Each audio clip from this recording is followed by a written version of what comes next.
advokato. Prieš mėnesį verslininkas Ūsas atsisako apsaugos. Plaukai Drąsiaus Kedžio mėnesio ilgumo pagal ilgį. Ir aš, kaip dabar prisimenu, kai man jis yra minėjęs, kad buvo pasamdęs kažkokius savo klapčiukus, kurie sekė ir tą Ūsą, ir tą Stankūnaitę, ir tą amžinatilsį Furmanavičių ar amžinatilsį Naruševičienę. Ir praeitais metais vasarą tai buvo prie Žolinės.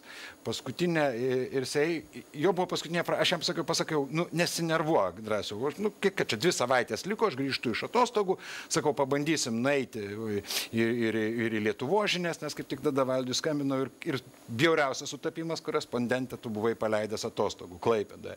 Sakau, nu 2 savaitės liko, palauk. Ir tada buvo Drąsiaus frazė, sako, nu jeigu, sako, sekėt ir turiu filmuotą medžiagą, sako, jeigu man nepavyks teisiniais ir viešais metodais pasiekti teisingumo ir teisybės, sako, aš paviešinsiu ir tą medžiagą.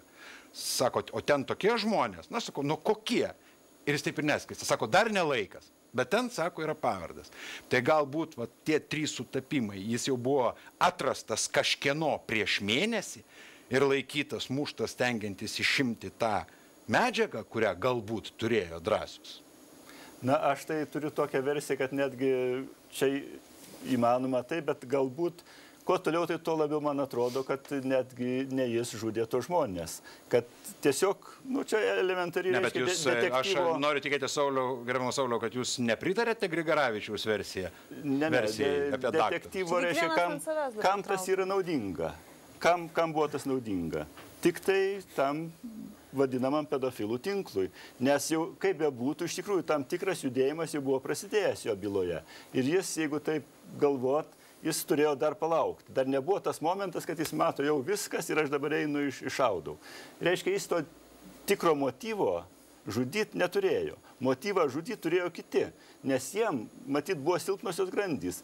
Tas teisėjas, kuriam pasakius jo kolegijai, kad tu čia dalyvavai, jis tiesiog, reiškia, atsiklaupė ir pradėjo inkšti, buvo silpnoji grandis, ko gero ta moteris ir žinoma pats pavojingiausias Drąsius Kedys. Ir todėl buvo labai sukurptas geras planas pašalinti visus tos 3 žmonės iš karto.